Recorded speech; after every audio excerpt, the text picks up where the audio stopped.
नमः श्रीवर्धमानाय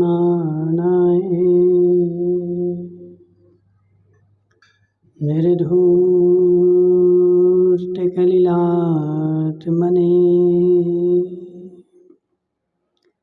शालोकानां त्रिलोकानां यद्विद्यादर्पणाय ते नमो अरिहन्ताणं नमो सिद्धाणं नमो मायरेयाणं नमो अध्यायाणं नमो लोये शब्बिसाहुणं। पंच परमेष्टि भगवान की, अनंत अनंत सिद्ध परमेष्टि भगवान की, एक जनार्द देवादिदेव चंद्रपुर भगवान के, आचार्य भगवान विद्यासागर जी महाराज के, आचार्य भगवान विशुद्ध सागर जी महाराज के,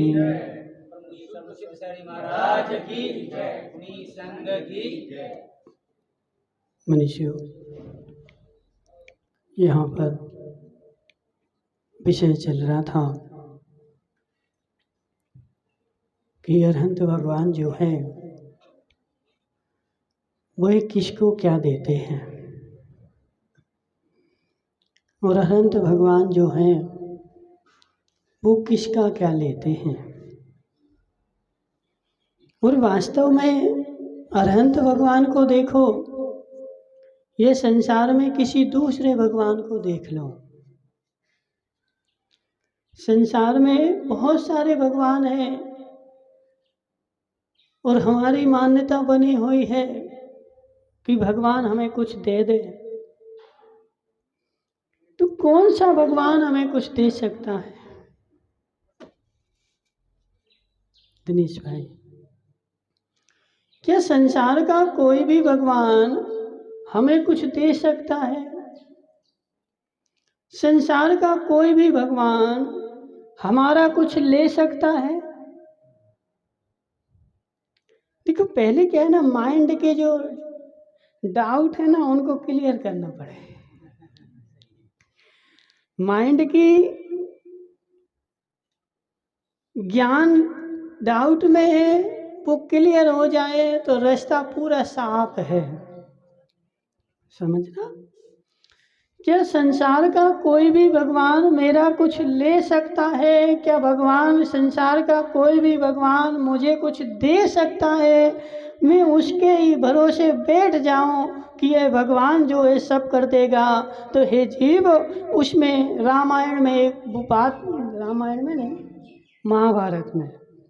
महाभारत में एक कथानक आता है कि जब मुनि वशिष्ठ ने घोर तपस्या करी, तो घोर तपस्या करके उन्होंने 7 देवियों को प्रसिद्ध किया। अच्छे भाई, पढ़ी महाभारत? पढ़ो, तुम क्या कर रहे दिन भर हैं? हाँ, तुमने कौन सी पढ़ी? हिंदुओं की? टीवी में नहीं, अपने पास महाभारत है ना, पुराण पूरा। हरिवंश पुराण जो है वो जैन महाभारत है, और पद्म पुराण जो है वो जैन रामायण है। समझ रहे? तो महाभारत में क्या लिखा है कि वशिष्ठ मुनि ने 7 देवियों को प्रसिद्ध किया, और मुनि की पर्याय में थे, तो उन्होंने बोला कि मुझे तुमसे कोई भी काम नहीं है, तुम जहाँ से आई हो वहीं चली जाओ। जब कालांतर में अन्य भव में मैं होऊंगा और कोई समस्या होगी और मैं तुम्हें याद करूं, तो तुम याद रखना और मेरे काम पर आ जाना। तो वह वशिष्ठ मुनिराज कालांतर में मरण करके कंस बने। कंस को तो जानते ना तुम लोग? कोई नहीं जानता हो? जानते ना?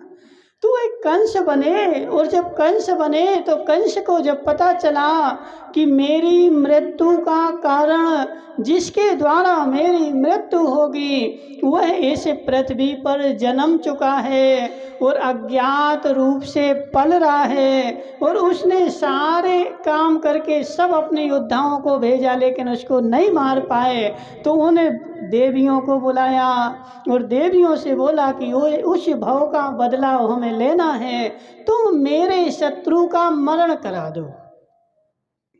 वो देवियां ऐसी सामान्य नहीं थी, रिद्धिधारी देवियां थी। मेरे शत्रु को मार दो, मुझे इतना काम है। सारी 7 देवियां आ गई। हाँ, इसमें कौन सा बड़ा काम है? संसार में सारे मनुष्यों को मैं मार सकती हूँ।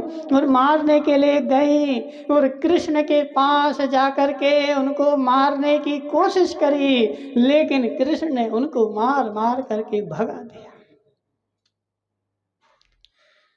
हे जीव, कंस के पास लौट करके आ गए, बोले मैं तुम्हारा काम नहीं कर सकती, मैं उसको नहीं मार सकती, उनका कुछ भी नहीं छीन सकती, लेकिन तुम्हारा पुण्य छीन हो गया है, मैं तुम्हें जरूर मार सकती।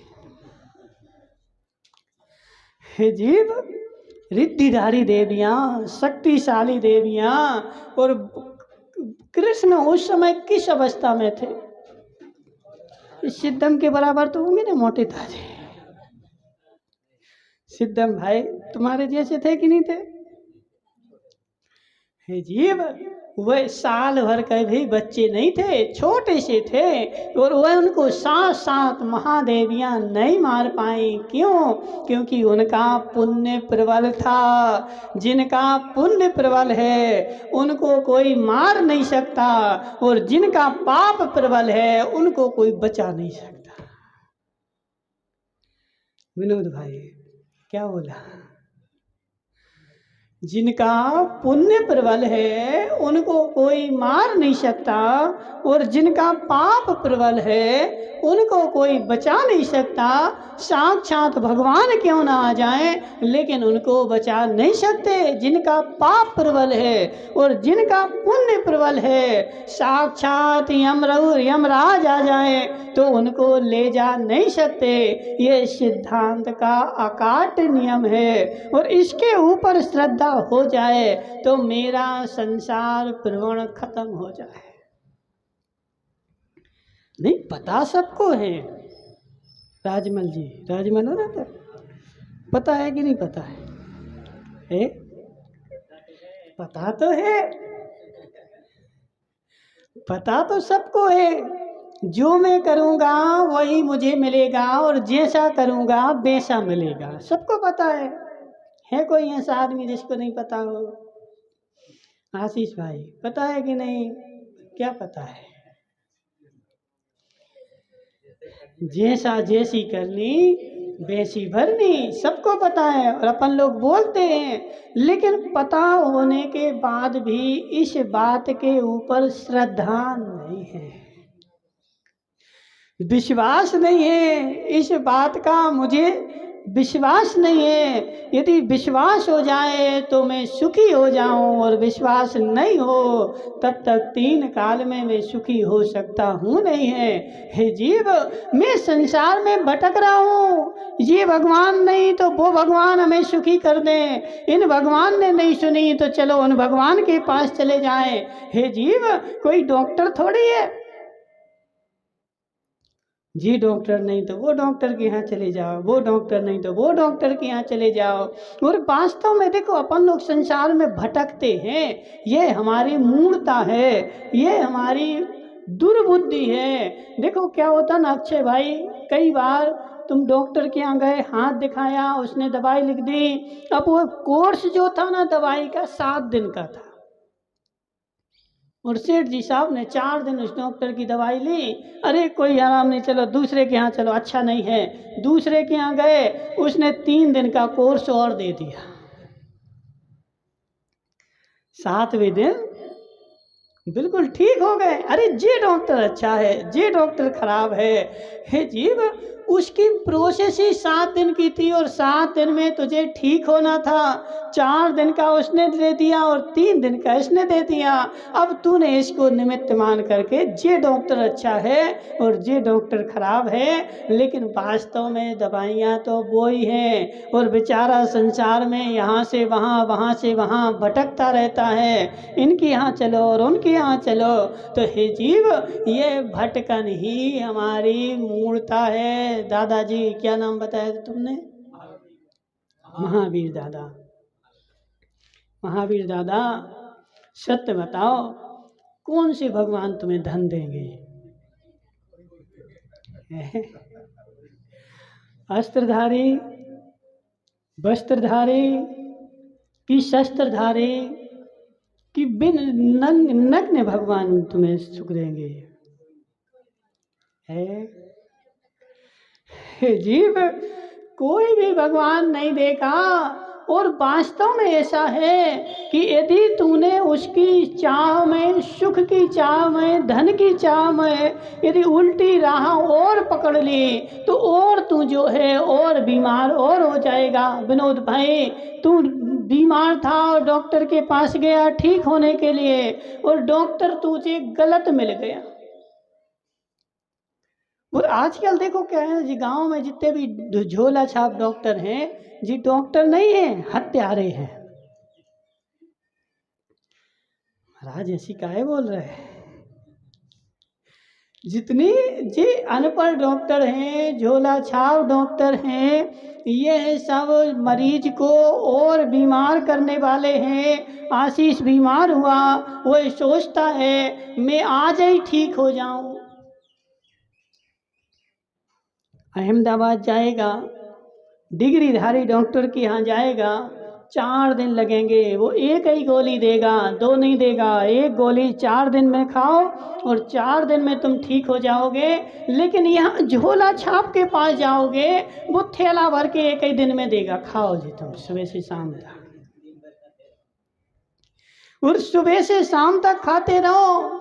महावीर भाई, जो हैवी डोज ऑपरेशन वाले को देना था, वह हैवी डोज उसने इतने से कटे वाले को दे दिया, और उसके शरीर को उस हैवी डोज की आवश्यकता पड़ गई। तो अब जब तुम्हारा ऑपरेशन होगा तो फिर तुम्हें क्या देंगे?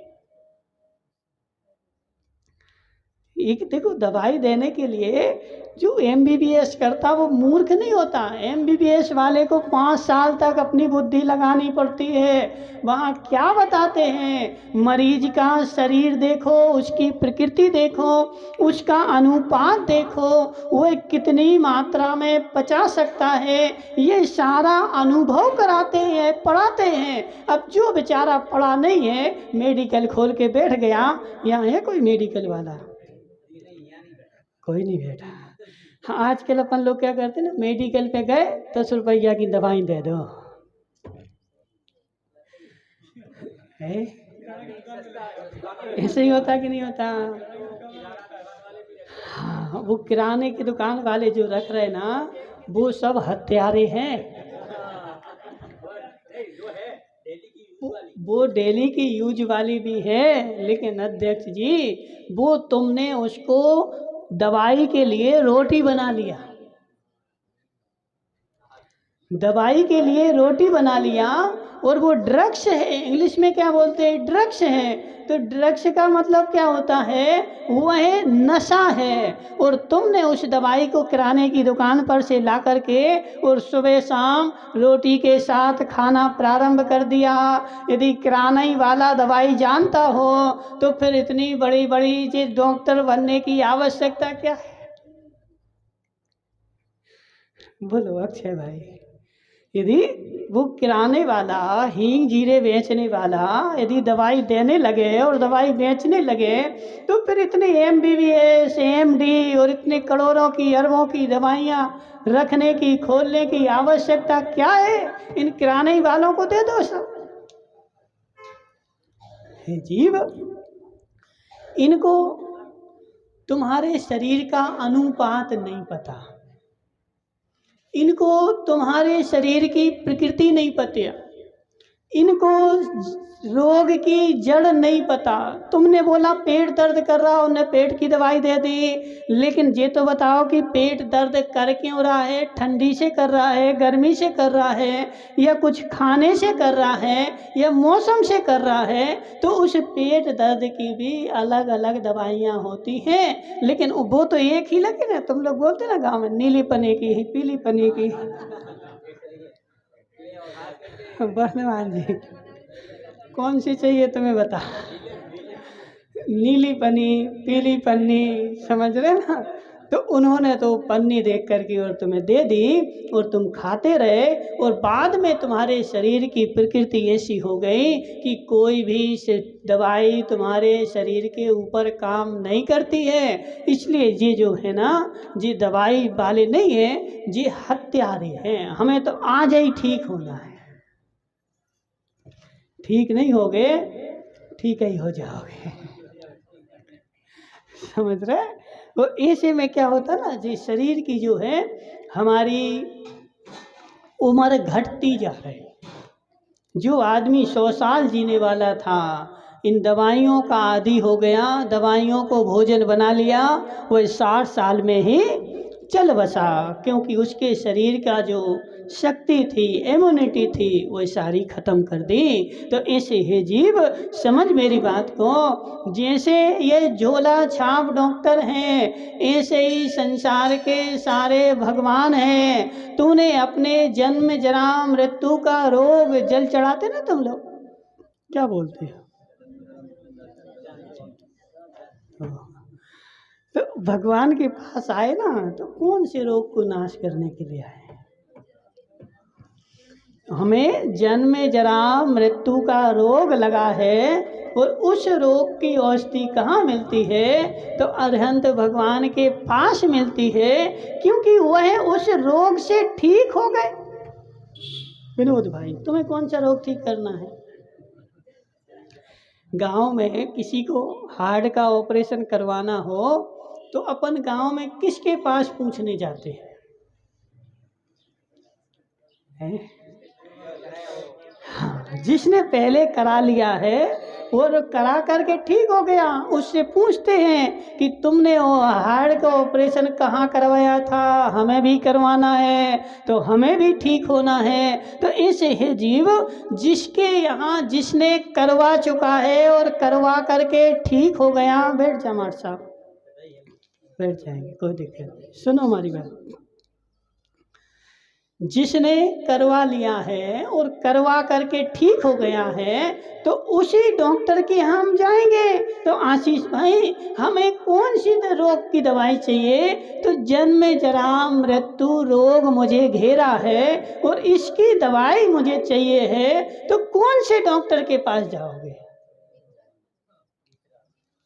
है कौन से डॉक्टर के पास जाओगे? जिसका वह रोग ठीक हो गया हो। अब हजारी लाल जी मौर्य साहब गए, बोले हमें तो खांसी चल रही। अब डॉक्टर के यहाँ गए, अब वो डॉक्टर बोला 12 साल से हमें ही खांसी चल रही। अब जो 12 साल से जो डॉक्टर अपनी खांसी ठीक नहीं कर पाया, वो तुम्हारी कहाँ से ठीक करेगा? तो पहले देखना चाहिए कि इनकी ठीक हुई कि नहीं हुई। तो तुम जिन भगवान के पास, लक्ष्मी लाल जी तुम कल आए नहीं थे, सब लोग बोल रहे थे लक्ष्मी लाल का मकान बहुत छोटा सा है।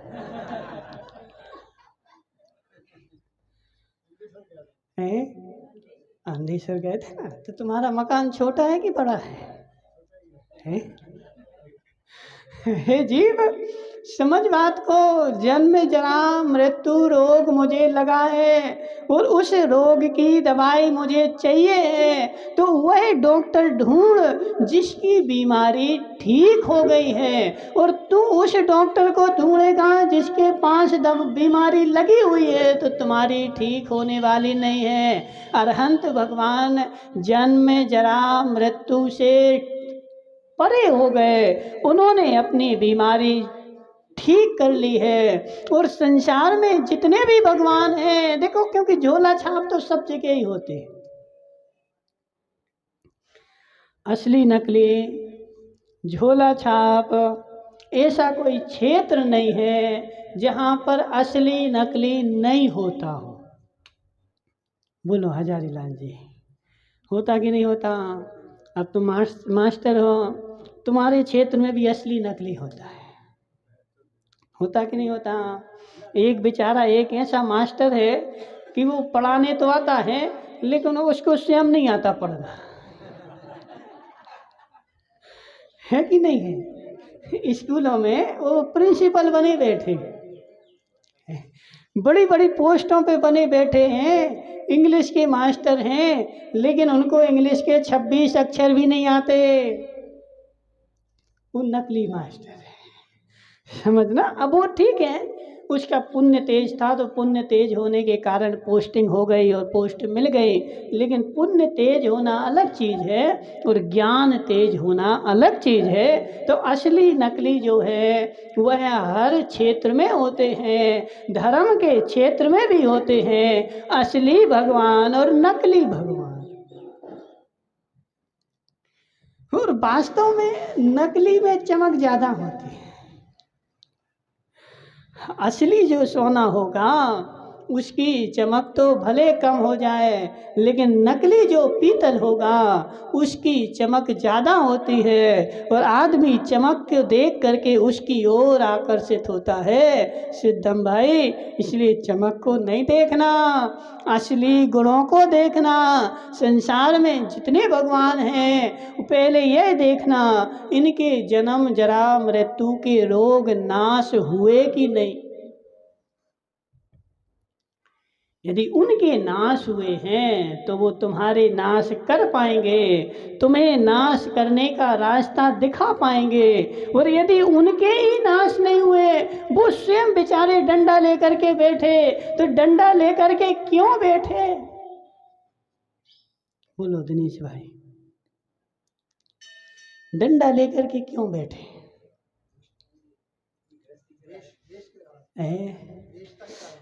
डर लग रहा ना उनको किसी से।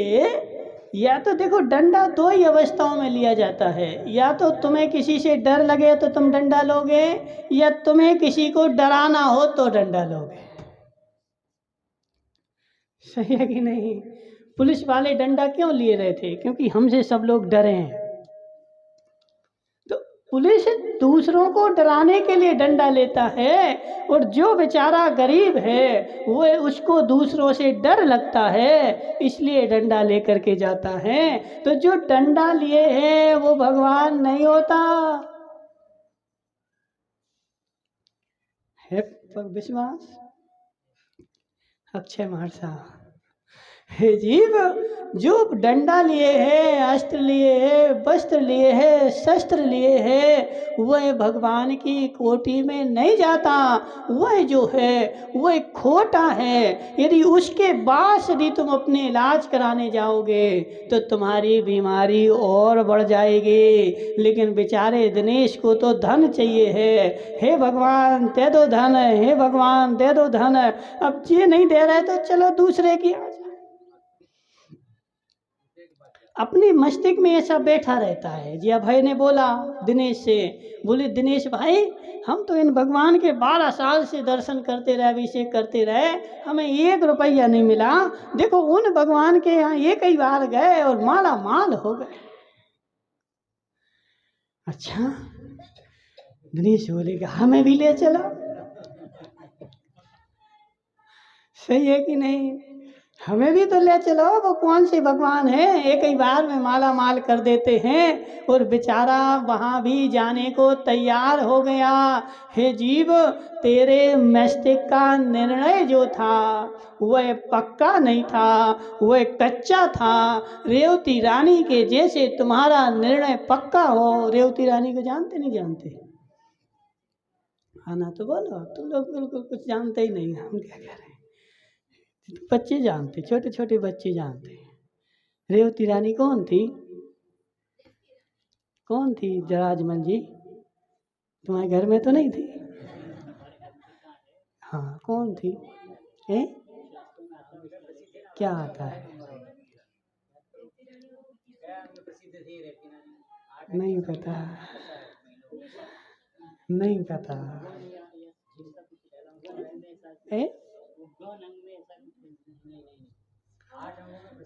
अमूढ़ दृष्टि। रेवती रानी जो थी कैसी थी? अमूढ़ थी। अमूढ़ मतलब? अमूढ़ मतलब मार साहब, अमूढ़ मतलब? मूढ़ मतलब मूर्ख, और अमूढ़ मतलब होशियार। ठीक है? तो वह कैसी थी? होशियार थी, ज्ञानी थी, विवेकी थी, उसके मस्तिष्क की गुंथियाँ सुलझी हुई थी। तो वह सुलझी हुई थी तो उसकी परीक्षा लेने के लिए एक क्षुल्लक जी आए।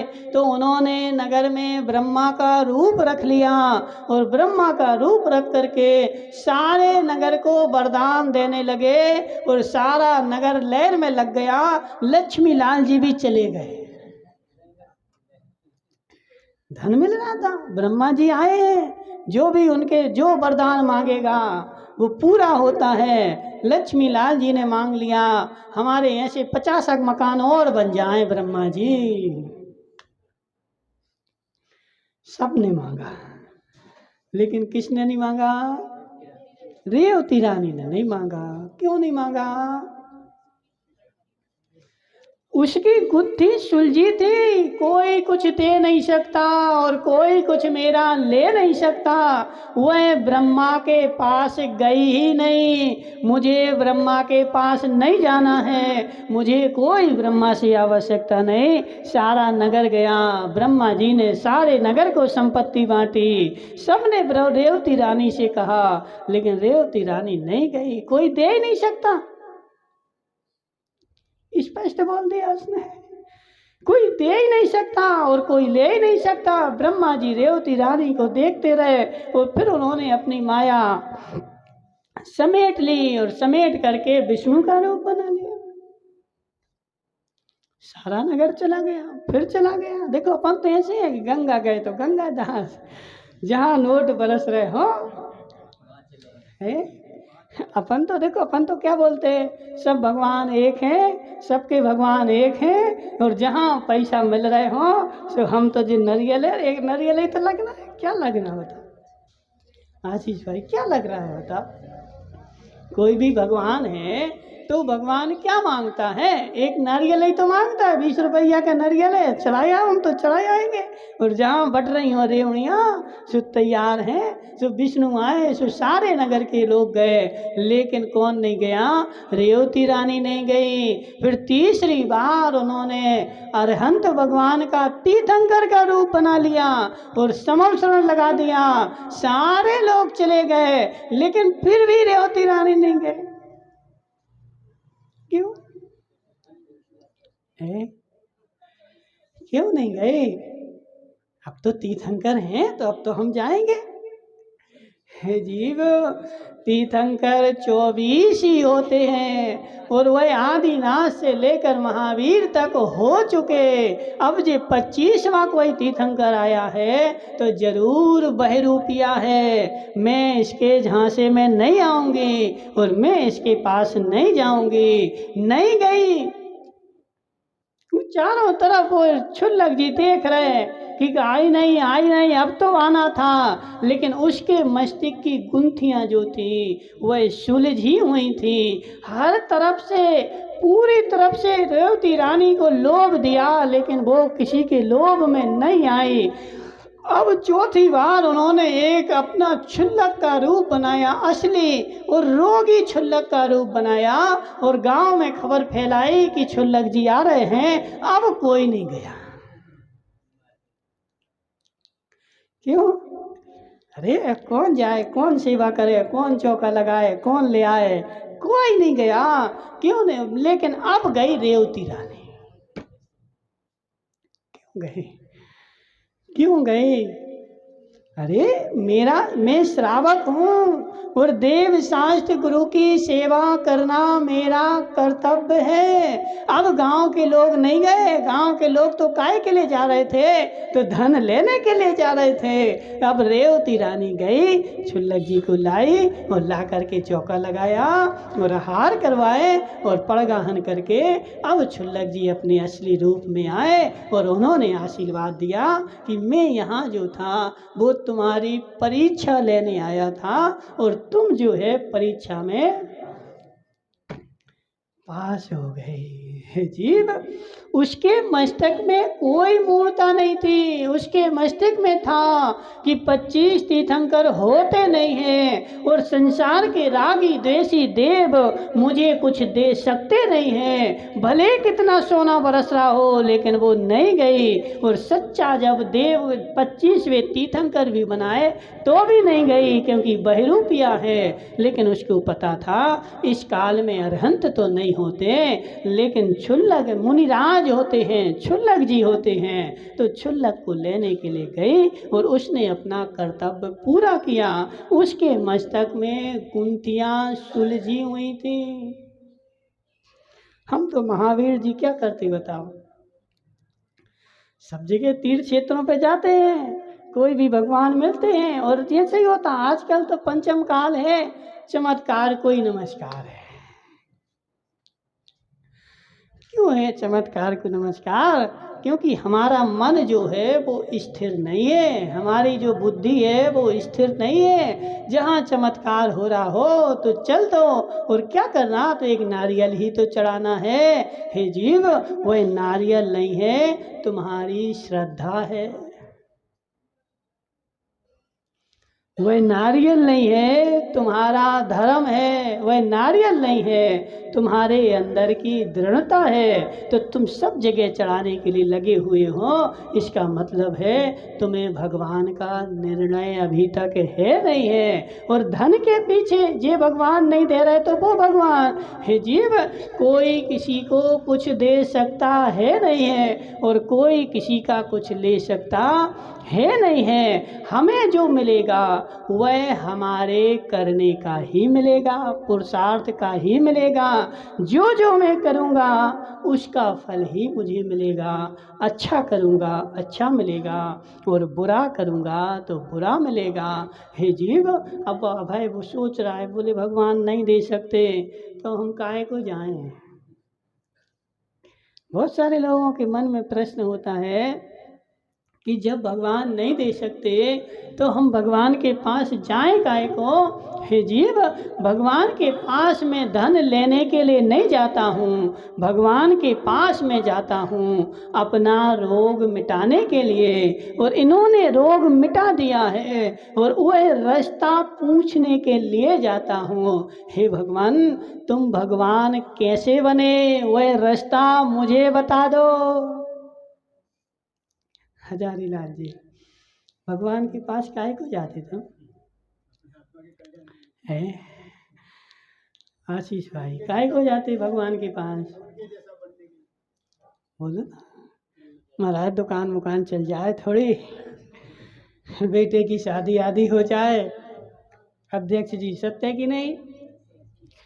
शादी हो जाए बेटे की, पोता अच्छा हो जाए, बस हम तो सुखी हो गए। और यही जो है धारणा लेकर के जा रहे हैं। हे जीव, यह धारणा तेरी गलत है। भगवान के पास जाते हैं तो भगवान के जैसा बनने के लिए जाते हैं, और वह बन चुके हैं। जो बन चुका है वह तुम्हें रास्ता दिखा सकता है, और जो नहीं बना है उसके पास रास्ता है ही नहीं। तो भगवान के पास जाओ और वह भगवान बनने का रास्ता प्राप्त करो। भगवान से पूछो, हे भगवान, तुम भगवान कैसे बने? माताओं, पूछा कभी तुमने? अभी तो हम यही पूछते, भगवान दुकान कैसे चले? जी, दुकानदारी तो पुण्य से चलती है। जिसका जितना पुण्य है उतनी दुकान चलेगी। कोई तुम्हारी दुकान बंद करवाने वाला नहीं है, और पाप का उदय है तो कोई भी तुम्हारी दुकान चला सकता नहीं है। जिस संसार का जो परिभ्रमण है, संसार का जो संचालन है, ये पुण्य पाप से आधारित है।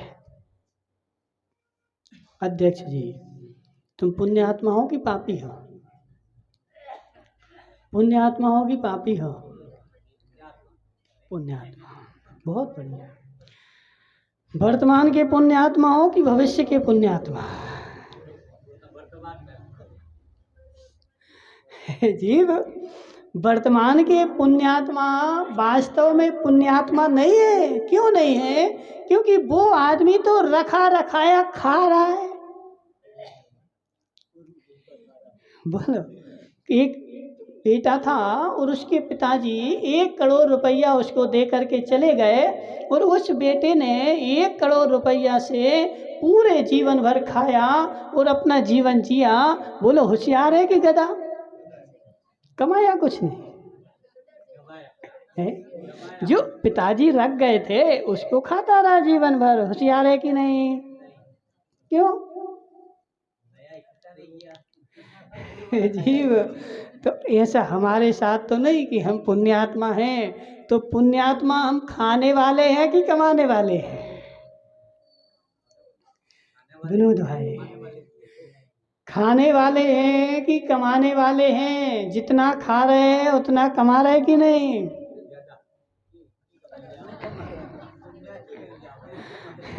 हे जीव, संसार जो है यह पुण्य पाप का चक्कर है। और संसार में जो भी होता है, जो भी मिलता है, जो भी जाता है, पुण्य के उदय से वस्तु प्राप्त होती है और पाप के उदय से वस्तु मेरी चली जाती है। यह अकाट श्रद्धान है।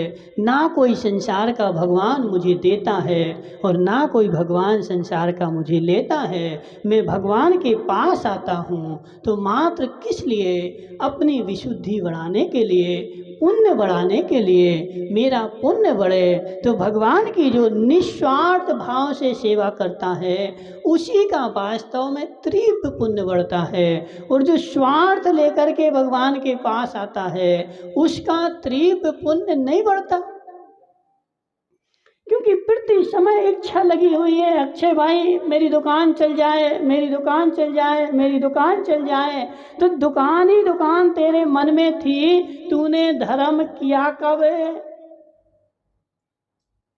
अतुल भाई, तुम्हें क्या चलाना है? कुछ तो इच्छा होगी ना, बांस पूज भगवान हमारा ऐसा काम कर दे। हे जीव, भगवान से काम करवाने की इच्छा मत रख, भगवान का काम करने की इच्छा रख। भगवान से काम करवाने की इच्छा रखेगा 3 काल में सफल नहीं हो पाएगा। वह भगवान है, कोई तुम्हारा नौकर थोड़ी कि तुम्हारा काम करे। कौन है बताओ? नौकर है कि मालिक है? तो उसके पास जाते तो हे भगवान हमारा काम कर दो, हे भगवान हमारा काम कर दो। हे जीव, तू अपना कर्तव्य पालन कर।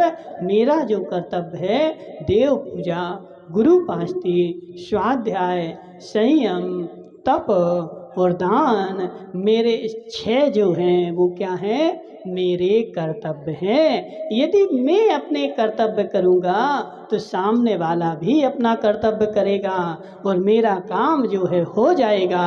और जब मेरा पुण्य बढ़ेगा तो मेरी दुकान भी चल जाएगी, धन भी आ जाएगा, सब कुछ आ जाएगा। इसलिए भगवान की निस्वार्थ भाव से सेवा करो दिनेश भाई, और जितनी सेवा करोगे उतना मेवा अपने आप मिलेगा। क्योंकि ऐसा संसार का नियम है, कर्म करते जाओ। तुम लोगों को सब तो पता है पता कि नहीं? लेकिन मानते नहीं हैं। बस जानते तो सब हैं। देखो अक्षय भाई, इनको जानने की आवश्यकता नहीं है, सब जानते हैं। मात्र जो जानते हैं उसको मानना है। जैसा करोगे, बोलो ना, वैसा मिलेगा। ठीक है, जैसा करोगे वैसा मिलेगा। और कर्म करो, फल की इच्छा मत करो। इन 2 बातों पर यदि तुमने श्रद्धान कर लिया, तुम्हारा कल्याण निश्चित है। लेकिन हमें पता है, जन्म से लेकर के आज तक 50 बार सुना है, लेकिन क्या करूं, मन नहीं मानता है। थोड़ा सा मन मचल जाता है और भगवान से अर्जी लगाने के लिए इन भगवान की नहीं तो वहाँ बहुत सारी आजकल ये चक्कर चल गए ना संसार में, उस दरबार में अर्जी लगाया है, विनोद जी तो दूर दूर 500 किलोमीटर अर्जी लगाने जाते हैं। बस 2 बार ही जाना है, एक बार कब जब अर्जी लगाओ और फिर दूसरी बार कब जब काम हो जाए। 2 बार ही जाना है। क्या जा रहा हमारा, एक बार वहाँ धागा बांध आओ और दूसरी बार जब काम हो जाए तो छोड़ लाना। हे जीव, यह सब घना मिथ्यात्व है। यह कोई किसी को कुछ देता नहीं है, मेरे कर्म ही मुझे देते हैं और मेरे कर्मों का भाव ही मुझसे छीनता है। इसलिए भगवान की सेवा करो और अपना पुरुषार्थ करते रहो। जितना पुरुषार्थ करोगे उतना ही मिलेगा। पुरुषार्थ से एक मिलीग्राम भी ज़्यादा नहीं मिलेगा और उदय से 1 मिलीग्राम भी कम नहीं मिलेगा। इसलिए अपना सम्यक पुरुषार्थ करते चलो, वही सच्चा धर्म है। और यहाँ वहाँ जो लोभ लालच में घूमना है, यह घोर मिथ्यात्व है। यह लोभ लालच छोड़ दो और अपना पुरुषार्थ करो, इसी का नाम धर्म है। बोले शांतिनाथ भगवान।